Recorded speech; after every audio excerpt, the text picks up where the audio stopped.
The Ordnance Survey, begun in 1824, was the most comprehensive national survey up to that time. Surveys had been conducted at various times to varying degrees, but a 6-inch to the mile scale survey had never been applied to a landmass as large as Ireland before. The methodology and technology involved was all at the cutting edge. A trigonometrical chain survey using mathematics more complicated than ever before and employing new inventions such as the theodolite. The survey was also topographical, employing some of the greatest historians and scholars in Ireland. Clare people played an important, even a disproportionate role in the success of the Ordnance Survey. From 1891, the Ennis Ordnance Survey Office played a central role in completing the 1 to 2,500 survey for many counties and adding much new data to existing surveys. The survey provided data for so much that was to follow: scientific measurement, statistical background for the economy and growth of the state, and many other add-on effects too. Up to the 19th century, Ireland had been mapped many times, but these surveys were only conducted piecemeal rather than nationally. These maps only defined property boundaries so as to facilitate the forfeiture of land from the native Irish. Relatively few other details were recorded in these maps. Successive surveys followed plantations and the accompanying redistributions of land, which followed the many wars raged through the 16th, 17th centuries. Later on, in the 18th centuries, many estate surveys and maps were made to secure holdings for landlords that they had gained in the previous centuries and to assist the collection of rents from tenants. Previous to the Ordnance Survey, mapping had been used primarily as a tool of conquest. All previous surveys had originated as part of plantations and as settlements. The first of these plantations and survey was in Laois and Offaly in 1556, when Queen's County and King's County were created. This was followed by the Munster Plantation in 1587, and then the largest plantation, the Ulster Plantation, in 1609. All of these surveys were part of huge land transfers where the native Irish lost ownership of control of land to the new colonists. And all had accompanying surveys and maps produced to detail these land transfers.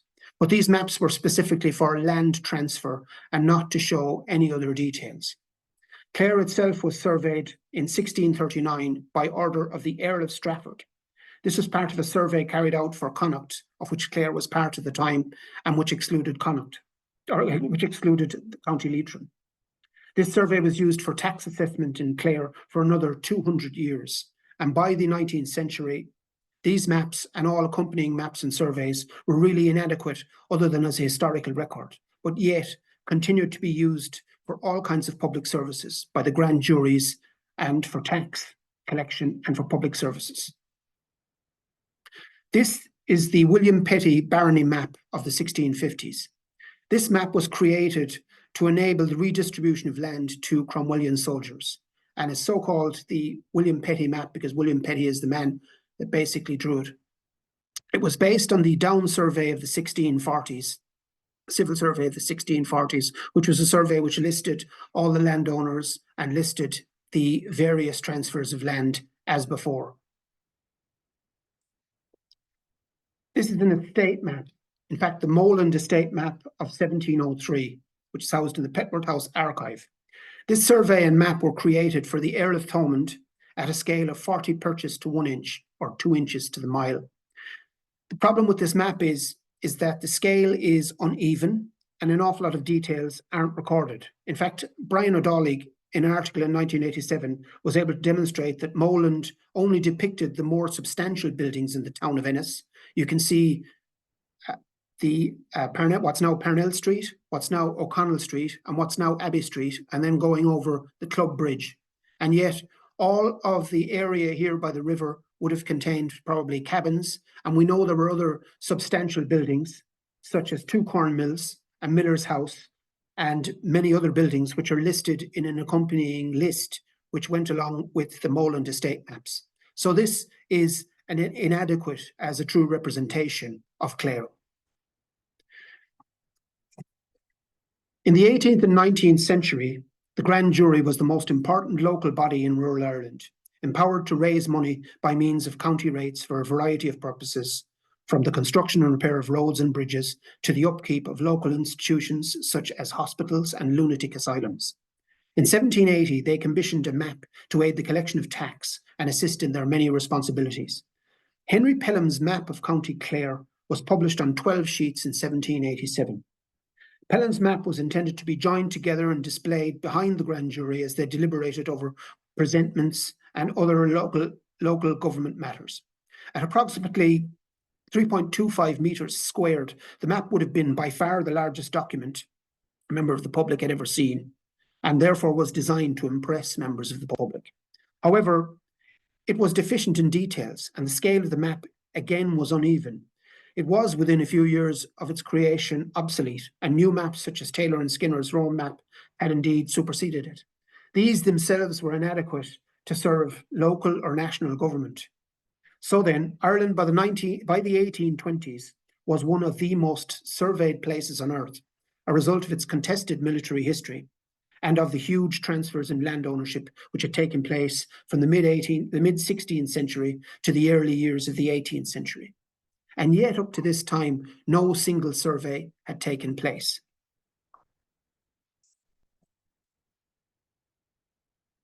If you look at this map to the side here, this is a map that was produced and drawn in 1825, which is just after the beginning of the Ordnance Survey. But it's produced by the British Navy. And if you can see here, the depiction of County Clare is noticeably inaccurate, particularly the Loop Head area. So even though you had very, very, very complicated and detailed surveys, they were still inaccurate. By the early 19th century, following the Union with Great Britain, it was realised as well that the taxation system in Ireland was grossly inadequate. Calculations were made based on 200-year-old surveys, which did not allow for land improvements and were themselves subject to corrupt practices. Also, the surveys themselves were technically inaccurate and inadequate. Townlands were not measured correctly, and there was a dearth of information and topography.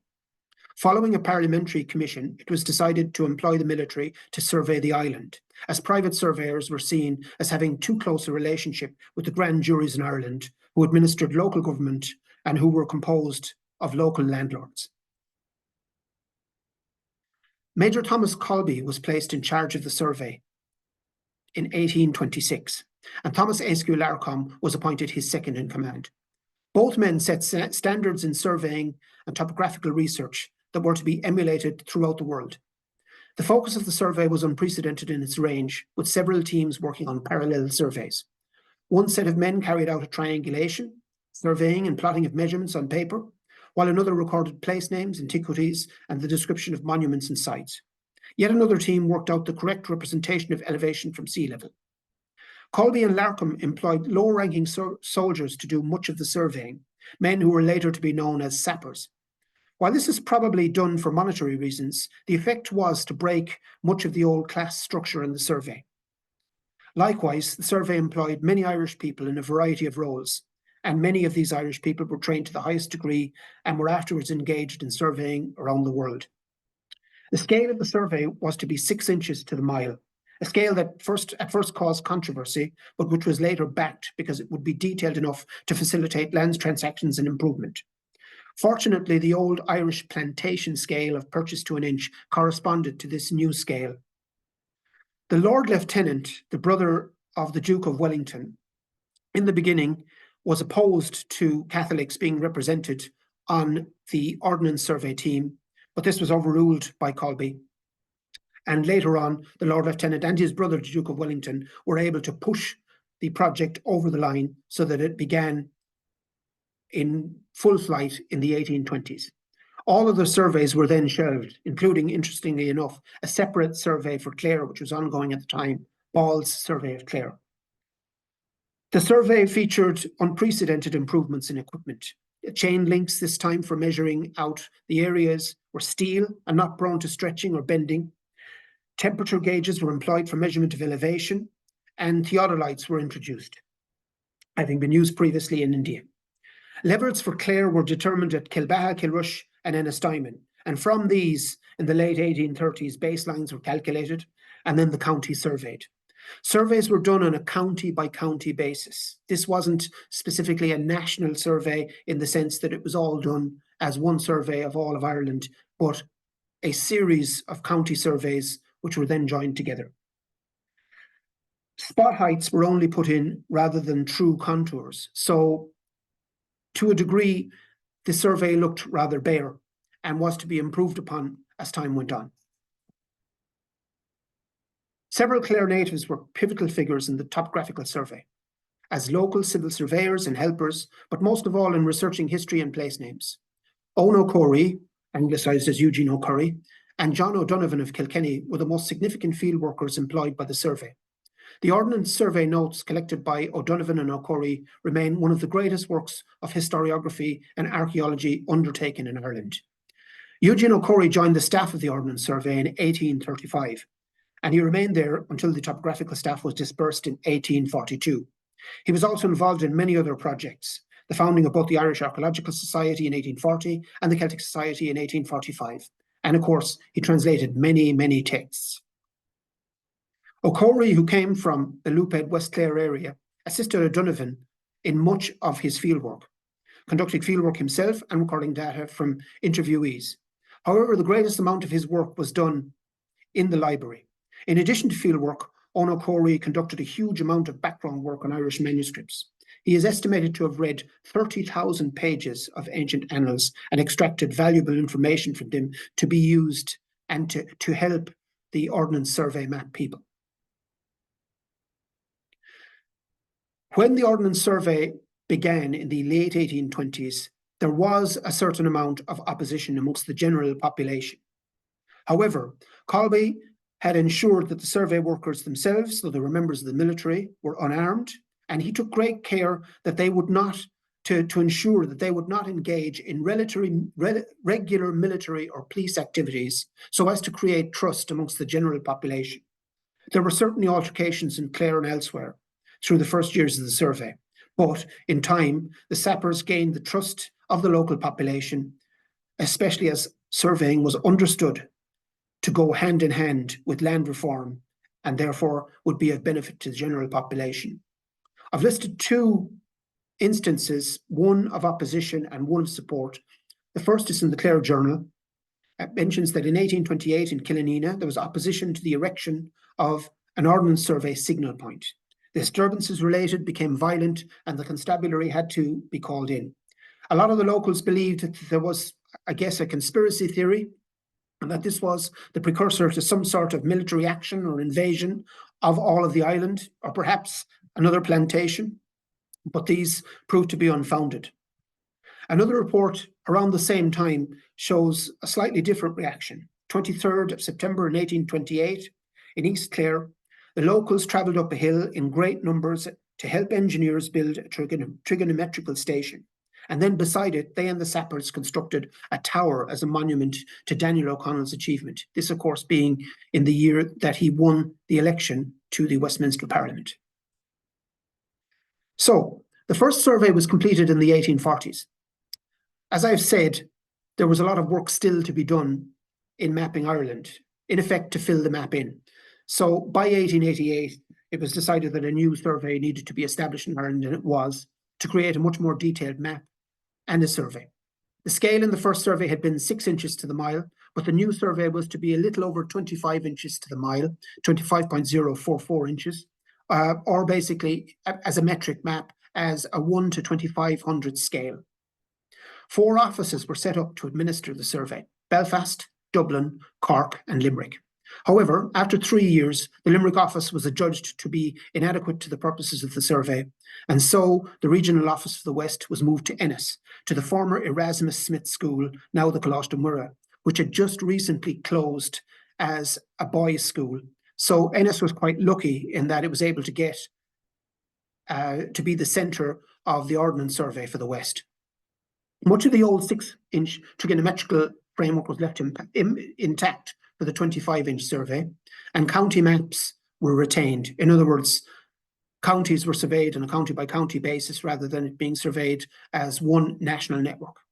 Technically, the 25-inch maps were not considered as comprehensive as the 6-inch survey in many ways, and sales of the maps were relatively poor. But this may have been because the map was perceived not to be benefiting the ruling class, but rather to be benefiting ordinary people, this being at the time in the late 1880s and going forward of the land transfers and the land war to the tenants. Introduction of acreages in the 25-inch map was a key innovation, and this facilitated land transfer to a degree that would have been unprecedented. The 1 to 2500 map could also have been said to have finished off private estate maps. So landlords no longer employed people locally or nationally or otherwise, private surveyors, in other words, to do their work for them in a private enterprise. All was now part of this public enterprise. The facilities and teams set up in Ennis were considered amongst the very best in the Ordnance Survey throughout Ireland, Britain and beyond. The Ennis office was originally responsible for the resurvey of Clare, Galway, Mayo, Limerick, Roscommon and Leitrim. Later on, its responsibilities were extended, so that by 1914 it was responsible for work in 12 counties in Ireland, one third of the nation. One of the most important knock-on effects of the 23 years the survey operated out of Ennis and Clarecastle was the employment and training of local people. And of course, one can imagine all of the knock-on effects for having all these people and this huge enterprise situated in the town of Ennis. In the first years of the survey, from 1891 to about 1898, the amount of work involved almost finished the project off. One had to measure 1,000 fields per 1,000-acre rectangle, and this proved supremely difficult. So in 1900, the workforce was greatly enlarged throughout the country. In Clare, an extra office in Clarecastle was established, and this helped clear the backlog.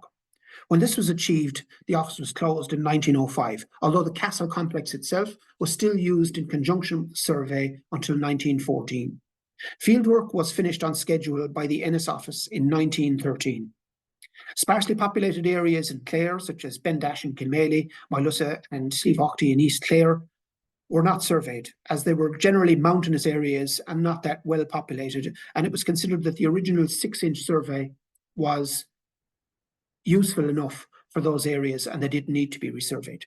Spot heights, again, were all that was included initially, but as the survey went on through its 23 years, contours began to be added, and the basis was set for much of the additions that would be put into other Ordnance Survey maps later on, and other things that were added to 6-inch, 1-inch maps and other maps. The 25-inch map was extremely detailed, at 16 times greater detail than the 6-inch map. Buildings could be much better represented, and land and fields could be much better shown, so that, again, for land transfers, this would all be highly useful. As in the first survey, one of the most significant contributions of the 1 to 2500 survey was the addition of historical, archaeological features in Ireland, basically a topographical survey. Through the fieldwork of Thomas Johnson Westropp in particular, and assisted on occasion by the Corfin doctor and historian George Unthank McNamara, this was largely achieved. And indeed, many improvements were made to descriptions. So for instance, Bunratty Castle, which would have been described by John O'Donovan as having been built by the de Clare family, this was proven that was to be wrong by Thomas Johnson Westropp, and he was able to show that it was in fact a McNamara foundation. Westropp and McNamara would write many articles on the history and archaeology of Clare in the following 25 years, and a lot of these were based upon some or all of the fieldwork that he would have done through the 1890s and onwards for the survey. Westropp's site markings for the survey actually survive on an old copy of a 6-inch survey, which was owned by the O'Callaghan Westropp family. This survey book was later donated to the Clare Historical and Archaeological Society, and later again to Clare Libraries, and it now sits in the Local Studies Centre. So we'll have a look at the census of 1901 and 1911 and see how it reflects on the team in Ennis and members of the team who may have been working in other counties.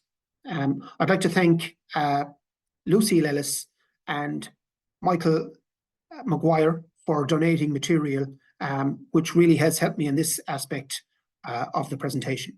The team in 1901 included officers, sappers, surveyors, and civilian workers. It included Protestants and Catholics, British and Irish, several people from Clare, and one man from Canada. These people lived in Ennis, Clarecastle, and Killaloe. And there were also people directly or indirectly employed by the Ennis office who were in lodgings while out in the field. And we've been able to identify a couple of those. The team in 1911 again included officers, sappers, surveyors, and civilian workers. There were less soldiers employed at that time, and there was a greater representation of Irish people and Clare people. So if we look at an Excel sheet of Ordnance Survey workers living in Ennis, working in the Ennis office or working from the Ennis office, you see there's a sub-office in Killaloe and there's another sub-office there was a sub-office in Clarecastle at that time. And you can see the Clarecastle people marked in yellow. You can see the people that are in dark green from the Killaloe office. And if you look over here to this side, you can see some of the civilian workers who were Irish and a couple of the civilian workers who were Scottish and English. A lot of Scottish people employed on the survey and a lot of English people as well. And it's about half and half between soldiers and civilian workers. You can see for an awful lot of the people working, living rather in Ennis, that they're living right in the centre of the town or in areas such as the Boreen, which might at that time have been considered not to be as well-off areas. And this was an issue in that a lot of the people, though they were extremely well qualified, weren't all that well paid. And it was quite a lot of trouble for a lot of the for the families that had moved to Ennis. But we'll talk about that later. So we look at the 1911 breakdown, and again you can see you have people from England, you have people from Scotland, and then we have a lot of people from Ireland and a lot of people who are from Clare as well. In fact, the Irish are the single biggest group in 1911. And what's interesting, as I said again, is that you have this breakdown between civilian workers and military workers. By this stage, most of it had been surveyed, I guess, and a lot of the work was work of clerks and surveys assistants and other people like that. So the Ordnance Survey, while it was located in Ennis between 1891 and 1914, there were many newspaper clippings related to it. I've taken out two of the more interesting ones. The first is a sensational occurrence in Ennis, where an Ordnance Survey worker who'd let drink get the better of him, and while he was in the lodgings of his house, had just fired shots through the door of the house and almost hit the family inside, grazing the head of the family inside, and he was taken to court afterwards and charged. And the other story then, on the other side of things, is of the death of an Ordnance Survey worker who was really highly regarded in the local community. He was involved in singing clubs and so on. And his funeral was attended by, as it says, many of the leading residents of the town being in the cortege. So a lot of these people were very popular in the local community. As well as providing opportunities for employment for locals, the survey employed many people from England and Scotland, as I said, who often brought their families with them to live in Clare. Most of these people moved on when the Ordnance Survey office closed in 1914, but some families remained. Indeed, descended families still live in Ennis. One such family was the Gordon family. Patrick Richard Gordon was born in Monaghan of Scots parents in 1858, and he died in Ennis in 1935. His son Frank was born in Clarecastle, and he later became headmaster of the Ennis Boys National School. The five Lynch brothers of Dura joined the Ordnance Survey one after the other, and then joined the British Army one after the other, and then served in various wars and in various parts of the British Empire, and eventually, for the most part, returned to Ireland, to an independent Ireland, and ended up working in the Land Commission. The eldest brother, John Lynch, joined in 1891. 2 years later, he joined the Royal Engineers. He's given a reference by the Director General of the Ordnance Survey, Sir John Farquharson, and he had a pretty distinguished career. He basically later on became an officer, and we see the picture beside him. He's a rather heavy-looking gentleman, and this is when he was posted in Australia, and he was a lieutenant at that stage, and he did rather well for himself. His brother Patrick Lynch joined in 1892. James Lynch joined in 1895. Michael Lynch joined in 1899. And Thomas joined in 1905. And all of them had pretty much the same type of career, where they were working in the Ordnance Survey, became well qualified, end up in the Royal Engineers or some other element of the British Army. Some of them served in different parts of the empire. One of them died in service during the First World War at Armentières in 1915. And then of the others, 3 of the others of the 5 returned to Ireland to work for the Land Commission and the Ordnance Survey following independence. And I have at the bottom a quote from John Lynch, which kind of exemplifies how the workers who were out in the field working for the Ordnance Survey had pretty onerous work to do on the move across the country every few days in different lodging, as they spent morning to night trudging across fields, jumping ditches, climbing over walls. And he doesn't even mention actually surveying. The Nightingale family were a family who settled in Ennis and to this day live in Ennis, at least their descendants do. The first of them was Robert Nightingale. Robert was born in 1853. He worked for the Ordnance Survey from at least 1871, when he's mentioned in the Ordnance Survey in England. And he arrived in Ennis in 1892 and brought his family to live with him. He was a very highly trained man. But at the time of his death, he hadn't advanced beyond the grade of a survey assistant and ended up leaving a relatively small amount of money at his death. This is an important point to point out. Sappers and survey assistants' pay was certainly not consistent with the highly skilled nature of the work that was undertaken by them. Robert had several children. I'm going to talk about 2 of them, Frederick and Edwin. Frederick, Robert's son, worked first as an assistant survey, and he was listed in Tipperary along with his brother Edwin, working for the Ordnance Survey, presumably in lodgings, trudging from field to field, as the description went earlier. And Robert is again listed as working for the Ordnance Survey, this time in Ennis, in 1911. He later left the British Army and then rejoined on the eve of the First World War and was unfortunately killed in action in the Great War in the Middle East. He died in Jerusalem. The Nightingale family settled in Ennis town, first in Lycett's Lane and subsequently in several other locations in the town. You'll see the previous document in the previous page, they were mentioned as having lived in Caby's Lane. They eventually married into several local families, and their descendants are still living in Ennis today. And I'd like to thank one of their descendants, Stephen O'Callaghan, for donating so much material that helped me with this part of the presentation. So then, what did the Ordnance Survey do, I suppose, in terms of mapping? Well, to show you, this is effectively the very first Ordnance Survey map of Clare to be published. So already I can see it's more accurate, and it's more accurate than the estate maps of the 18th century, okay? So what you can see here, you see the River Fergus along here, you see the Club Bridge, you can see the other bridge here, and the mills just at the top. You see heading down towards Lifford, and if you go up this little road here, it's to what was the Erasmus Smith School, which is now the Coláiste, and you see these buildings here, they're now part of the Coláiste as well. And then if you go across here, we kind of go to Abbey Street, and then we're up to Parnell Street, and then if we were to go down along here, this is O'Connell Street, and then this would be a precursor to what was the market. So it's quite detailed, but there's a lot of details missing. We don't see individual descriptions of buildings, and we really have no idea of the structure of the town. So compare this, as it says, to the 1 to 2500 map of the 1890s. And what you can see is something hugely detailed.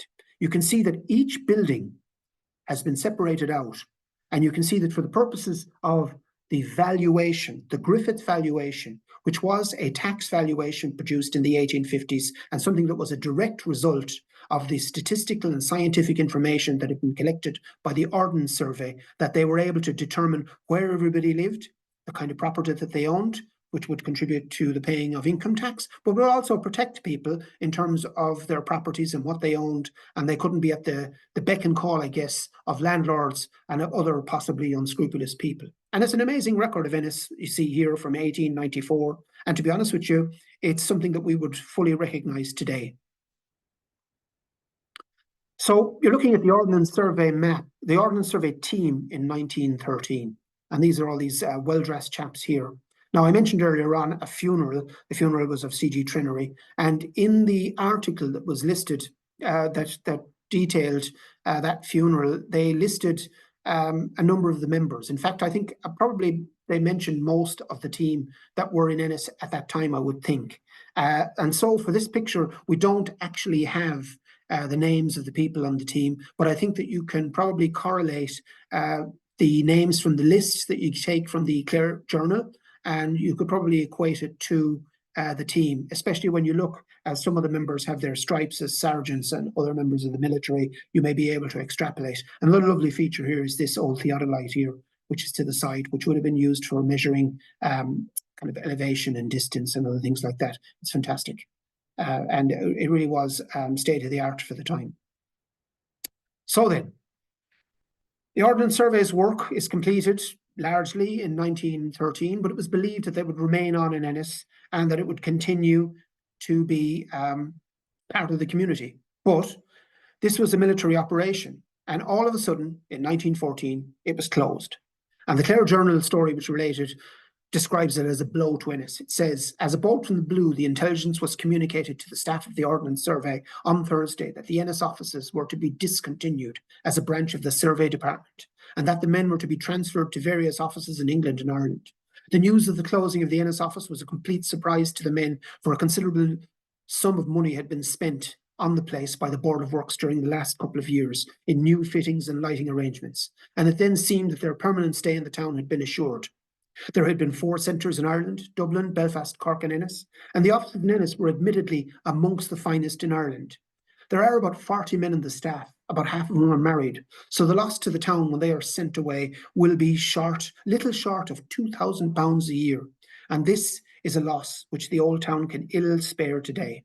The principal part of the ordnance work will come under the sphere of control of the Irish government under Home Rule. Now, this is very interesting because this is the time of John Redmond and the Home Rule Act. But if you remember, William Carson and the opposition in Ulster had stopped the Home Rule government coming in 1912. So in 1914, they still expected a Home Rule government to be established. But of course, the First World War intervened and that never happened. And in the revolutionary years that happened afterwards, an independent Ireland took an entirely different form to the one that would have been expected here. The 2 remaining Irish offices and the others all went to Southampton, the headquarters of the department, Shrewsbury and other places in England. So it's completely dispersed. Despite a local outcry over the effects that the closure would have on the local economy, and despite the representations made to London by the local MP Willie Redmond, the brother of John Redmond, the head of the Home Rule Party, the decision was final and the Ordnance Survey left Ennis. So, what remains is to talk about the influence and achievement of the Ordnance Survey in Clare and beyond. There's no doubt that the Ordnance Survey was part of an imperial colonial project, and it's hard to assess it outside of this fact. There is no doubt that the Ordnance Survey contributed to the decline of the Irish language through the anglicisation of place names, and it certainly was an agent of the British Empire and its policies in Ireland. This is probably best illustrated in Brian Friel's great play, Translations. However, it's also true to say that in comparison to other elements of British rule in Ireland in the 19th century, the Ordnance Survey was relatively positive in its legacy. Unlike Pearse's murder machine of the national school system, which had played such a part in the decline of the Irish language and indeed Irish culture, or the deprivations of the poor law or the workhouse, the Ordnance Survey made a positive contribution on very many levels. It supplied statistical data which facilitated development economically and socially in Ireland. Many Irish institutions benefited from its work. The railways benefited from the maps, the post office benefited from the surveys and from the valuations, and the valuations themselves facilitated fairer income tax collection. The survey played an important role in the measuring out of land for its redistribution to tenants, the ordinary people of Ireland, in the late 19th and early 20th centuries. Perhaps most importantly, the Ordnance Survey preserved a wealth of material on Irish culture, language and folklore, and much more for future generations, a lot of which may have been lost otherwise. I think the esteem in which it was regarded in Clare was evident. Even years after independence, the deaths of Ordnance Survey members who had long departed Ireland, who had been former members or still members of the British Army were still noted in local nationalist papers. And I think that's a testament to how the Ordnance Survey was regarded by the ordinary people of Ireland. Thank you.